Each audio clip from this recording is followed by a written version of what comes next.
Yeah, left it a bit late this week. Well, it's actually over a week now, but finally, Gavv episode 5. Yeah, I'm gonna keep watching.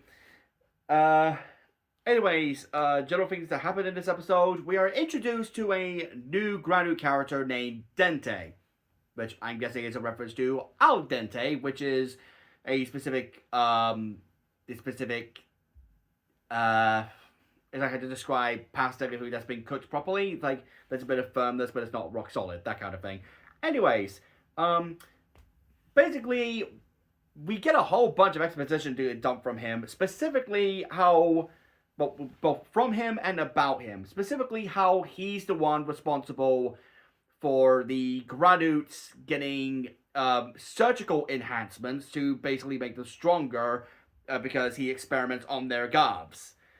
And of course, he's also the one responsible for surgically enhancing Shoma's own Red Gov, which apparently seems to have been severely underdeveloped due to the fact that he only has like half graduates, half human DNA. And I want to think this is probably the first time in the franchise since probably Xade where the characters get their main powers from surgery. Like I'm not even kidding. This is probably the first time this happened in that long, which was what 8 years ago. I want to say, because otherwise the only other one prior to that would have been Shin. That is literally how long it's been since the main hero gets their powers via surgical enhancements. And yes, Xade's the way that Xade explains it, it's more against a viral exposure, exposure to help create a vaccine, but it's still they still nonetheless perform the Buckster exposure surgery on a person in order to help them become a gaming writer. Although in the case of Emu from that series, he was patient zero, so he didn't have to worry about going through that surgery. Um, Otherwise, most of the writers in the Heisei and Reiwa era so far, yeah, most of their powers come from either external technological pieces or supernatural abilities. In the case of the latter, like there's a lot to name with the latter. Kuga, Agito, um, Hibiki, what's what's another one? Deno, if you want to get technical um with how the Imagines possess Ryutaro's in Ryutaro Ryotaro, sorry. We possess the main character in order to transform into Deno. Um Wizard's a good example of this. Ghost is a good example of this. Saber, technically, you could say was an example of this with how he uses the magical powers of the Wonderite books. So yeah, but otherwise, most of the time, the powers don't actually come from within the body; they come from an external source.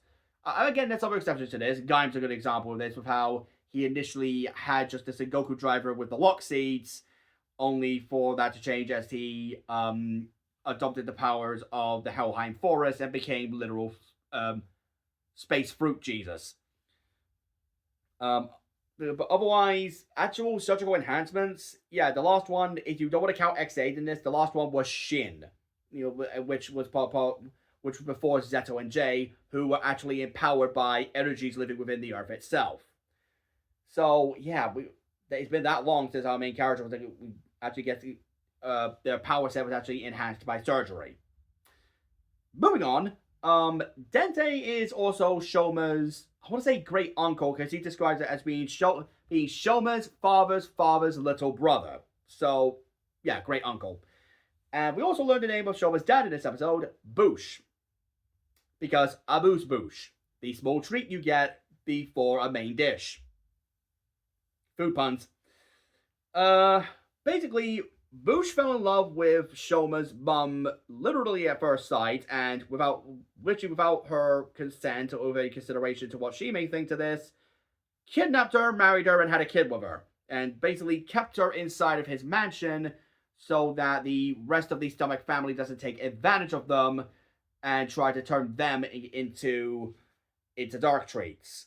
Now, this is a thing we got with Yasuko, not Yasuko Kobayashi, Junko Kimura written series. She's the head writer for this show, um, where the elder an older person does a legitimately morally abhorrent thing, but it's passed off as they were trying to protect you. And this is something that makes me that legitimately grinds my gears every time it happens. Because every time that it does happen, you're showing superiority to someone who made a legitimately morally reprehensible thing. Um, Yamato's dad from Zyuohger, with how he literally just abandoned his son after his wife died. But it's justified because they were grieving differently, despite the fact that he literally treated his son like shit for years.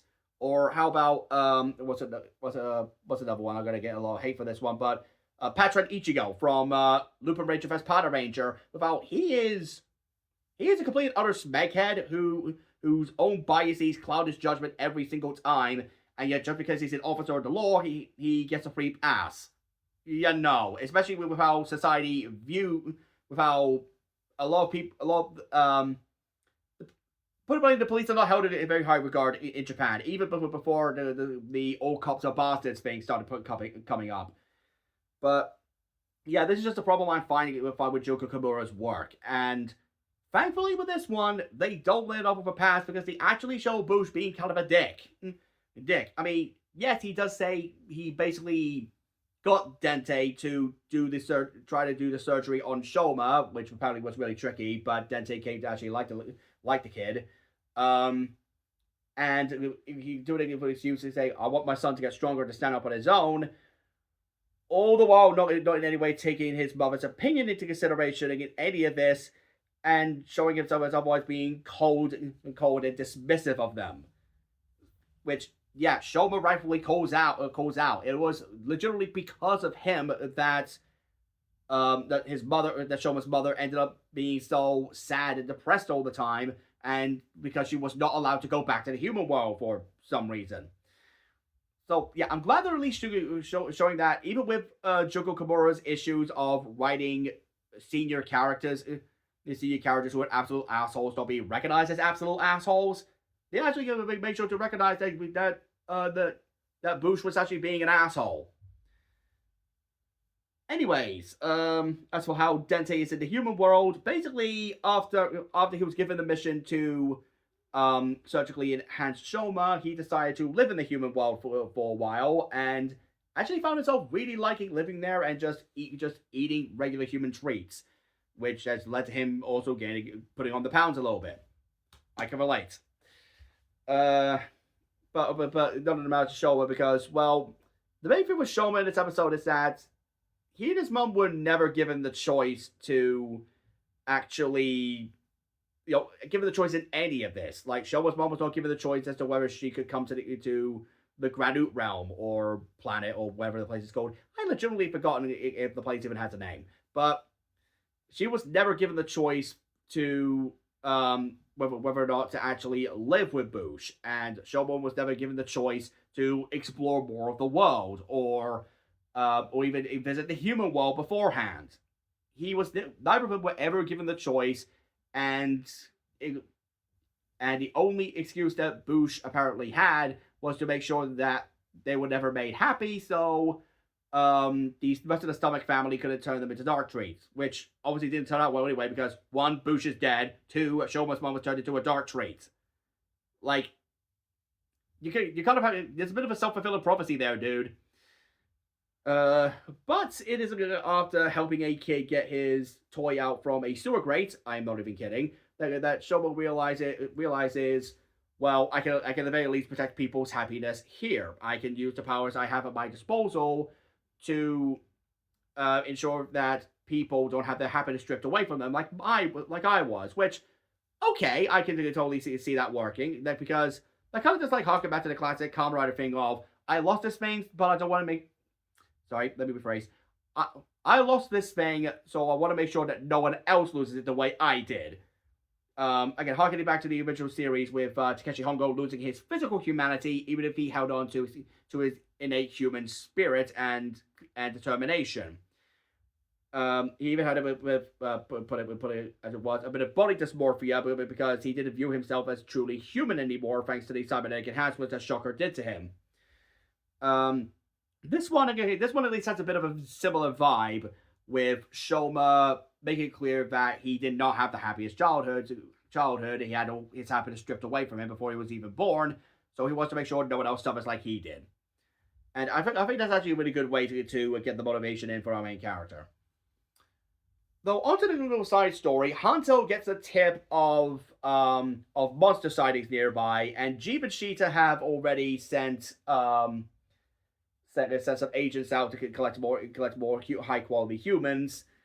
Collect humans that can make high quality treats, and Hanto like eavesdrops on them and gets them to chase him, but of course says that there was a Kachizo nearby.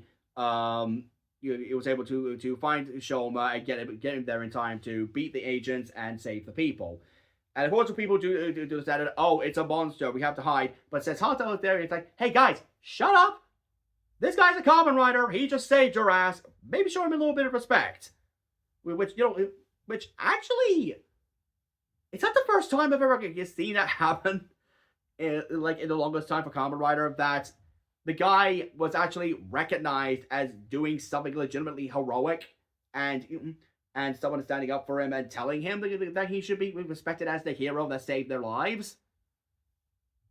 Yeah, I think that actually is the first time I've seen this in the entire Reiwa era. I mean, there are cases where like the Kamen Riders are like instantly recognized as heroes. 01 and Saber are good examples of this, and other ones where people just think the Kamen Riders are weird, a la Revise. At least I think it was Revise.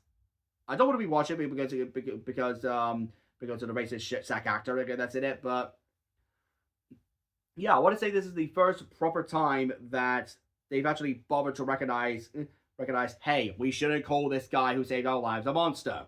And Shoma's actually shocked at this and thanks Hanto for it before leaving. And I'm glad it's not a case of, no, he's wrong, I have to continue the path of the lone hero, I have to do it all alone, I have to continually accept I'm going to be called a monster. No, they nipped that in the bud in this episode. And it's like, no, Kamen Riders are heroes.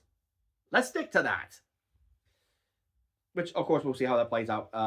Well, I'll have to see how that plays out with episode 6, because that's already premiered us of releasing this video. But during all this, Hanto's father figure, whose name completely escapes me, I'll have to Google that for when I do the next episode. He's on a stakeout trying to look for celebrities who are going to an underground casino ring, only to be caught by Granudes, and that's gonna be important for the next episode. Oh, and in this episode, we also see a variety of the Zaku chips called Hiri chips. It's basically flaming hot flavored potato crisps. And if you make Gavv, because they're flaming hot crisps, they also turn his regular potato crisp sword into a pair of blazing swords. Okay, episode 5. Hey, this is a good one. This is not only is it giving us more history of what happened prior to the show itself, but it is allowing us to get a better grasp on what direction the show is going in right now. But at the same time, I feel like a lot of the information is kind of being revealed too early. Like the stuff with Dente being revealed as the one who helped surgically enhance the Granudes, the fact that he was also Liao's mentor at one point, the revelation that Shoma's father was an asshole. So some of this stuff, I feel like it's happening too early.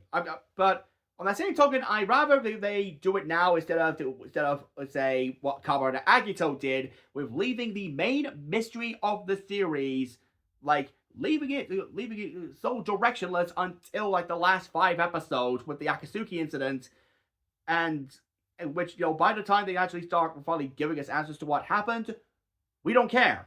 Or at the very least, I didn't care, because they spent so much time meandering around with the lack of story and the characters being grating to watch. Yes, you can gather I'm not an Agito fan. But right now, I am enjoying Gavv. I'm definitely going to keep watching this series, and who knows, maybe I actually will keep up with this hopefully weekly episode format, because hey, I do have thoughts for where the series might go in the future, and if nothing else, I'm still enjoying what I'm seeing, and even with the aesthetic not clicking for me, I can still appreciate the character and storytelling so far. And yeah, that's all I gotta say. And hopefully I'll be able to get another video this week because surprisingly I have a few days off for week for work. See you next time.